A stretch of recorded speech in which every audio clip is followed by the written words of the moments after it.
Hello friends, नमस्ते। चलिए हम आज का टॉपिक जो होगा हमारा वो होगा संविधान से संबंधित। और संविधान का हम जो बात करेंगे वो करेंगे भाग 2 की।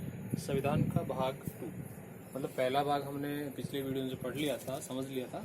आज हमारे सामने जो टॉपिक है वो होगा संविधान का भाग 2 अर्थात कॉन्स्टिट्यूशन पार्ट 2। कहने का मतलब ये है भाग 2 से मतलब यहाँ है कि हमारे संविधान के कुल 22 भाग हैं, जिनमें से हमने एक भाग पढ़ लिया। आज हमारा जो सेकंड भाग है उसमें क्या चीज़ें शामिल की गई। सेकंड भाग की जो बात करें तो उसमें हमारा सिटीजनशिप शामिल किया गया है, नागरिकता क्या शामिल किया गया है, नागरिकता शामिल किया गया है। और नागरिकता के लिए कौन कौन से अनुच्छेद आर्टिकल्स प्रयोग में लिए गए तो वो देख लें हम। आर्टिकल नंबर 5, आर्टिकल नंबर जो 5 है उसमें हमारे सामने है संविधान के प्रारंभ पर नागरिकता। कहने का मतलब ये हो गया कि संविधान का प्रारंभ जो है तो उसके आधार पर क्या दी जाएगी, नागरिकता दी जाएगी। कहने का मतलब ये हो गया कि नागरिकता का उल्लेख हमारे संविधान के कौन से आर्टिकल में किया गया है, तो उसका उल्लेख जो है किसमें किया गया, आर्टिकल 5 में किया गया। ये ध्यान रखें किसमें किया गया, आर्टिकल 5 में किया गया। डियर फ्रेंड्स, ये हमें विशेष ध्यान रखना होगा, चाहे हम कोई सी कॉम्पिटिशन की एग्जाम करें, IAS की करें, IPS करें, या फिर RSS की करें, या RAS की करें, या फिर हम SSC की करें, तो जो संविधान से संबंधित या कहें कि राज्य व्यवस्था से संबंधित जितने भी क्वेश्चन पुट होते हैं वो हमारे इसके अकॉर्डिंग होंगे। मैं आपके सामने पूरा संविधान लेके रहूँगा। हम आज अनुच्छेद आर्टिकल नंबर 11 तक क्लियर करेंगे। इसके बाद में इसका भाग 3 चलेगा। संविधान का भाग मतलब जो 22 भाग हैं वो सारी क्लियर कर लेंगे। तो हमने आर्टिकल नंबर जो 5 है उसमें दे रखा है संविधान के प्रारंभ पर नागरिकता। कहने का मतलब ये है कि नागरिकता का जो प्रावधान है वो कौन से आर्टिकल में किया गया है, आर्टिकल नंबर 5 में किया गया है। इसके बाद में देखें अनुच्छेद 6 और 7, ये थोड़ा इम्पोर्टेंट हो सकता है और है भी, क्योंकि अधिकतर जो IAS एग्जाम होते हैं या IPS एग्जाम होते हैं उनमें ऐसे क्वेश्चन पूछ जाते हैं, ऐसे शब्दों का इस्तेमाल किया जाता है जिसमें प्रवचन शब्द का इस्तेमाल किया गया है। तो देखिए आर्टिकल 6 में क्या दे रखा है, पाक से भारत का प्रव्रजन करने वाले व्यक्तियों को नागरिकता। ये ध्यान रखें आप, पाक से भारत का प्रव्रजन करने वाले व्यक्तियों को नागरिकता मीन्स ये हो गया कि अगर कोई पाकिस्तान से हमारे देश में आता है तो उसको क्या दी जाएगी, नागरिकता दी जाएगी। ये कौन से आर्टिकल में है, आर्टिकल नंबर 6 में। मैंने ऑब्लिक किया है तो आर्टिकल नंबर 6 जो है उसमें इस बात का उल्लेख किया गया कि पाकिस्तान से जो भी व्यक्ति भारत आएगा माइग्रेशन के तौर पर उसको क्या दी जाएगी, नागरिकता दी जाएगी। और आर्टिकल नंबर जो 7 है, आर्टिकल नंबर 7, इसमें इस बात का उल्लेख किया गया है कि पाक को प्रव्रजन करने वाले व्यक्तियों को भी क्या दी जा सकती है, नागरिकता दी जा सकती है। मीन्स ये हुआ कि संभवतः विशेष जो कारण है उनके अकॉर्डिंग अगर कोई भारत से पाक जाता है, भारत से पाकिस्तान की ओर जाता है तो उनको भी नागरिकता दिए जाने का प्रावधान किया गया था।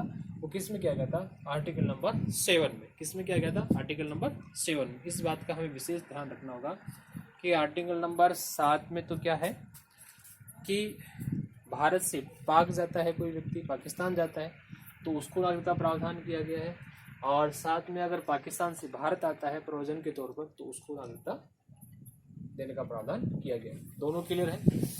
5 आर्टिकल नंबर जो 5 है, 5 है उसमें तो क्या दिया, नागरिकता का प्रावधान किया गया है। आर्टिकल नंबर 6 और 7 है, पाक और भारत से संबंधित जो प्रव्रजन होता है उसमें नागरिकता का प्रावधान किया गया है। आर्टिकल नंबर 8, आर्टिकल नंबर 8 जो है उसमें दे रखा है भारत के बाहर रहने वाले कुछ व्यक्तियों को नागरिकता दिया जाना। कहने का मतलब ये हो गया कि भारत के बाहर रहने वाले व्यक्ति मतलब हमारा देश भारत है, उस भारत के बाहर जितने भी कंट्रीज हैं उनमें रहने वाले व्यक्तियों को नागरिकता दी जा सकती है, बशर्ते क्या होगा कि उनकी क्या उत्पत्ति क्या होनी चाहिए, उनका जन्म क्या होना चाहिए, भारतीय होना चाहिए। मतलब भारत में उनका जन्म हो लेकिन साथ में वो क्या हो, दूसरे कंट्री में निवास कर रहे हो, तो ऐसे व्यक्तियों को भी हमारा जो संविधान है वो क्या देता है, नागरिकता प्रदान करता है। कौन से आर्टिकल में, आर्टिकल नंबर 8 में। इसके बाद में हम आगे चले आर्टिकल नंबर 9, आर्टिकल नंबर 9 ये क्या करता है, विदेशी राज्यों की नागरिकता स्वेच्छा से अर्जित करने वालों को नागरिकता नहीं। मीन्स दोनों चीज़ें देखें आप। पहला तो इसमें दे रखा है आर्टिकल नंबर 9 में कि जो भारत के बाहर रहने वाले व्यक्ति हैं और उनकी जन्मस्थली क्या है, भारत है, तो उनको भी नागरिकता दी जाएगी। लेकिन आर्टिकल नंबर 9 में क्या दे रखा है कि अगर कोई भारत का नागरिक है और वो क्या कर रहा है, विदेश में जाकर वहाँ की नागरिकता क्या कर लेता है, अर्जित कर लेता है, तो उसे भारत की नागरिकता से क्या होना पड़ेगा, वंचित होना पड़ेगा। दोबारा समझ लें आप कि अगर कोई विदेशी राज्यों में भारत का व्यक्ति रहता है और वह वहाँ की नागरिकता प्राप्त कर लेता है, तो फिर उसे भारतीय नागरिकता से क्या करना पड़ेगा, हाथ धोना पड़ेगा, वंचित होना पड़ेगा। क्लियर। इसके बाद में आगे चलें फ्रेंड, तो आर्टिकल नंबर 9 की बात, आर्टिकल नंबर 10 की बात करें हम, तो इसमें दे रखा है नागरिकता के अधिकारों का बने रहना। मतलब नागरिकता प्राप्त करने के लिए जो अधिकार हैं, जो हमें राइट्स मिले हैं नागरिकता लेने के बाद, उनको उनमें कोई फेरबदल नहीं होगा, उनको बनाए रखा जा सकता है। किसमें, आर्टिकल नंबर 10। इसके बाद में लास्ट जो है पार्ट 2 का जो आर्टिकल है वो है 11, आर्टिकल नंबर 11। इसमें देखिए आप क्या दे रखा है, संसद द्वारा नागरिकता के नियमों अधिनियमों में विनियमन किया जाना। अब इसमें ये हो गया कि जो भारतीय संसद है वो क्या कर सकती है, इस नागरिकता के नियमों में या अधिकारों में क्या कर सकती है, फेरबदल कर सकती है, उसके नियम बना सकती है, उसको घटा सकती है। तो ये सारी की सारी प्रोसेस है जो किसमें दी गई है, आर्टिकल नंबर 11 में दी गई है। तो आप देख सकते हैं हमने संविधान का भाग 2 देखा, उसमें नागरिकता सिटीजनशिप को देख लिया हमने। इसमें हमने आर्टिकल नंबर 5 से लेके 11 तक देखा, तो हम इसको दोबारा रिवाइंड कर लें तो देख लें। सबसे पहले कि जो संविधान का भाग 2 है उसका अनुच्छेद 5 है, उसमें नागरिकता का प्रावधान किया गया है। मीन्स देश के नागरिकों को नागरिकता कैसे दी जाएगी, नागरिकता दिए जाने का जो प्रारंभिक प्रावधान है वो इसमें है आर्टिकल नंबर 5 में। आर्टिकल नंबर 6 की बात कर लें तो कह सकते हैं 6 में ये प्रावधान किया गया कि पाकिस्तान से कोई व्यक्ति भारत में प्रव्रजन करता है, माइग्रेशन करता है, तो उसको भी भारत की नागरिकता दे दी जाएगी। लेकिन आर्टिकल नंबर 7 है, उसमें भी ये जोड़ा गया है कि विशेष परिस्थितियों में अगर पाक से कोई व्यक्ति भारत को आता है तो उसको भी क्या दे दी जाएगी, भारतीय नागरिकता का दिए जाने का प्रावधान है। आर्टिकल नंबर 8 की बात कर लें तो आर्टिकल 8 में दिया गया है कि भारत के बाहर रहने वाला कोई व्यक्ति जो भारतीय है उसको भी क्या दी जा सकती है, नागरिकता दी जाती है। कुछ व्यक्तियों को, सभी व्यक्तियों को नहीं, कुछ व्यक्तियों को जो बाहर रह रहे हैं उनको नागरिकता दी जा सकती है, बशर्ते उनमें क्या होगा कि वो उत्पत्ति या उनका जन्म स्थान क्या होना चाहिए, भारतीय होना चाहिए। अनुच्छेद 9 की बात करें, आर्टिकल नंबर 9 की बात करें तो इसमें दे रखा है विदेशी राज्यों की नागरिकता से स्वेच्छा से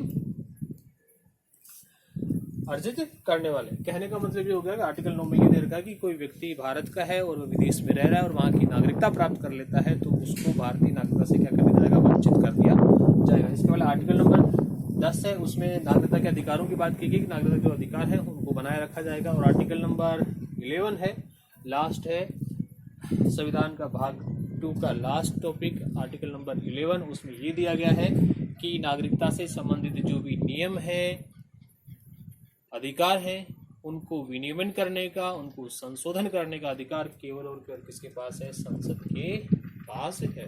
तो डियर फ्रेंड, अगर वीडियो अच्छा लगा है तो प्लीज आप लाइक और शेयर करते रहें। जय हिंद, जय भारत।